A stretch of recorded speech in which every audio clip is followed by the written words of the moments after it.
검찰이 언론을 활용해서 수사한다, 이런 평이 있어 왔습니다. 그죠? 이명박 전 대통령 수사가 본격적으로 진행될 때 큰 역할을 했던 김종백 씨라고 기억나십니까? 네. 그 사람이 많은 진술을 해줬을 뿐만 아니라 그 사람이 확보했던 자료들이 수사에 큰 힘이 됐다고 저도 알고 있습니다. 관련된 자료를 제가 좀 받아보다가 좀 깜짝 놀란 대목이 있어서 김종백 씨가 이제 신변이 좀 걱정된 거예요. 그래서 윤석열 검사장과는 사제지간으로 굉장히 친했던 양승규 교수한테 이런 것들을 좀 고발해가지고 바로 잡히게 만들고 싶다라고 했더니 윤석열 검사장에게 통화를 합니다. 그 자리에서 통화를 했더니 저희가 바로 수사를 할 수 없으니 우선 언론에 제보하여 이 문제를 터뜨리면 그 이후에 검찰에서 수사하겠다라고 확인서를 작성해서 최근에 준 겁니다. 검사라면 누군가 확실한 범죄 관련된 정보를 알고 있고 자료를 갖고 있어서 고발하겠다 그러면 의무이자 업무로서 그것을 받아서 수사를 하는 게 맞겠죠. 그죠? 일단 언론으로 가져가서 터뜨려라. 그 다음에 우리가 수사를 하든지 말든지 하겠다. 온당합니까? 총장님, 아까 김영배 의원님이 이제 검찰발 보도가 많이 늘고 있다. 그래서 피의 사실 공표가 이루어지는 것 아니냐, 뭐 이런 우려를 좀 표하셨어요. 사실 이제 검찰이 언론을 활용해서 수사한다, 이런 평이 있어 왔습니다. 그죠?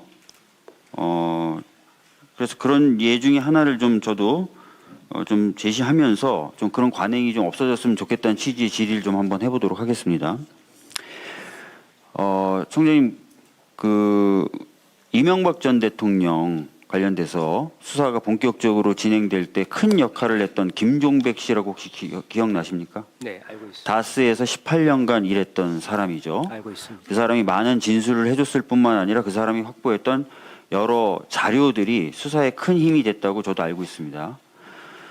근데 이분이 이제 본인이 했던 그 수사에 관련된 기여를 좀 보상받고 싶다는 의미에서 범죄 수익 환수 포상금 신청을 했나 봐요.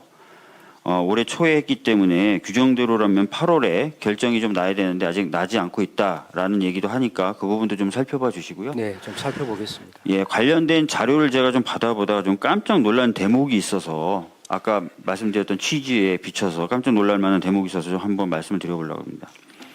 이분이 이제 이런 포상 신청을 하면서 같이 첨부해서 냈던 사실 확인서가 있어요. 이 확인서를 보면 어떻게 돼 있냐면 김종백 씨가 이제 신변이 좀 걱정된 거예요. 그래서 이걸 어떻게 하면 될까 주변 사람들한테 막 상의를 했는데, 상의를 하다가 본인이 알고 있었던 양승규라는 서울대학교 법대 교수이자 이셨고 또 세종대학교 총장을 지내셨었고 대통령 소속 의문사 진상규명위원회 위원장도 역임하셨을 뿐만 아니라 윤석열 당시 검사장이죠. 검사장과는 사제지간으로 굉장히 친했던 사이였던 양승규 교수를 찾아갑니다.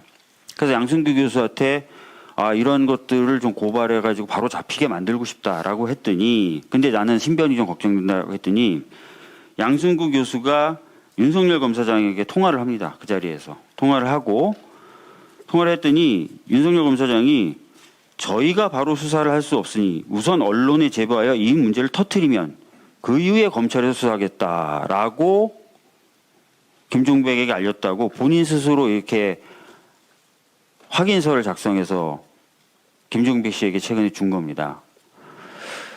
총장님, 네. 검사장, 아니 뭐 그 정도 안 되더라도 검사라면 누군가 확실한 정보를 알고 있고 범죄 관련된 그리고 확실한 자료를 갖고 있어서 고발하겠다 그러면 본인의 의무이자 업무로서 그것을 받아서 수사를 하는 게 맞겠죠. 그죠? 근데 그렇지 않고 일단 언론으로 가져가서 터뜨려라. 그 다음에 우리가 수사를 하든지 말든지 하겠다. 이렇게 하는 거 온당합니까? 의원님, 저거는 또 한 사람의 주장 아니겠습니까? 반대 말을 들어보지 않고 저게 다 맞다고 할 수는 없는 것이고, 의원님 말씀하신 피의사실 공표는 검찰의 수사 진행 중에 아니 저는 피의사실 공표뿐만 아니라 언론을 활용한 검찰의 수사 태도에 대해서 지적을 하겠다고 분명히 말씀을 드렸고요. 아까도 말씀드렸지만 이분은 뭐 서울대 법대 교수나 뭐 세종대학교 총장 뭐 이런 직위를 거쳤다 뿐만 아니라 윤석열 대통령하고는 사제지간으로 막역한 사이예요. 그럼에도 불구하고 제가 그건 알 수가 없습니다. 김종백 씨를 위해서 이런 사실 확인서를 써준 겁니다. 그러나 제가 그래서 이 사실 확인서에 신빙성은 저는 상당히 높다고 보고요. 그런데 이제 이 내용대로라면 고발을 하겠다는데 그 고발을 접수해서 규정대로 처리하는 것이 아니라 언론에 터뜨려라.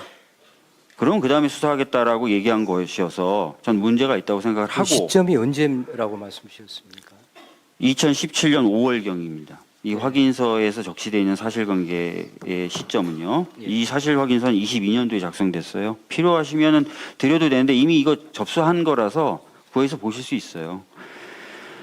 저는 이게 온당한 처사는 아니다라고 생각이 듭니다. 그래서 제가 드리고 싶은 말씀은 아까 김영배 의원님이 말씀하신 피의 사실 공표 등과 관련된 그런 부분도 있고 아예 사건 수사 초기부터 언론을 활용하는 이런 방식 이런 것들이 검찰 수사에 대한 신빙성을 오히려 떨어뜨리고 그리고 오히려 이제 수사 받는 사람들의 인권이나 이런 부분은 침해할 수 있는 그런 모습이다. 그래서 앞으로는 이런 부분이 없었으면 좋겠다라는 말씀을 드리는 거예요. 어떻게 생각하십니까? 말씀드린 것처럼 42개 언론사가 250명, 300명 정도가 서초동에 상주를 합니다. 그리고 지금은 수사를 받고 귀가하는 사람들도 과거처럼 입을 닫고 있지 않습니다. 본인들이 나가면 오히려 자신들의 입장을 강변하기 위해서 언론을 접촉을 합니다. 저희들이 통제하려고 해도 그 사람들의 말을 통제할 수가 없습니다. 또 국회에서 압수수색 영장 사본을 교부하도록 제도를 바꿔놨습니다. 이 압수수색 영장은 수사의 초기 단계인데 이것이 온통 다 돌아다닙니다.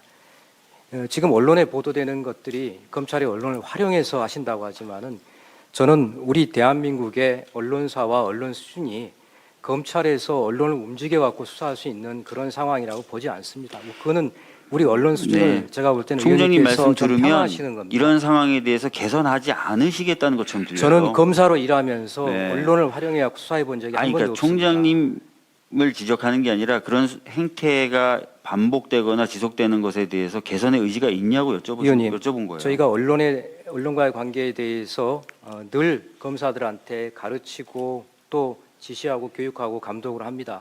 그리고 조금이라도 보안이 새지 않도록 제가 늘 강조를 하고 있습니다. 네. 의원님 말씀하시는 그 입장에 대해서는 저도 공감하고 동의합니다. 좀 더 신경을 좀 많이 써주셨으면 좋겠고요. 네. 그런 것이 있지 않고서는 검찰 신뢰도 개선 어려울 거라고 생각합니다. 나중에 제가 최근에 조사된 검찰 신뢰도에 관련된 질의도 좀 드릴 텐데요. 그 부분에서 연속해서 좀 계속 질의하도록 하겠습니다. 이상입니다.